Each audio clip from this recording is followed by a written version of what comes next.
Guys, আসসালামু আলাইকুম। কেমন আছেন সবাই? আশা করি ভালো আছেন। দেখুন আপনাদের জন্য কি নিয়ে আসলাম। ছোট ছোট বেলুনের মধ্যে পানি ফুলিয়ে এখন এগুলাকে অনেকগুলা করে এখন এগুলাকে আমি রান্না করব। তো এখানে প্রথমে আমি কিছু জিরা দিয়ে দিচ্ছি। তারপর এখানে কিছু আমি লবণ দিয়ে দিচ্ছি। তারপর চিনি, তারপর হচ্ছে গোলমরিচের ফাঁকি, আল্লাহ, তারপর এই যে এই ঝোল।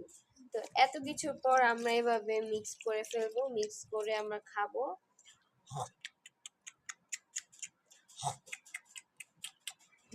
গাইস, অনেক মজা হয়েছে। দেখুন কত নরম, কত সফট, কত ক্রিস্পি হয়েছে গাইস। দেখুন দেখুন।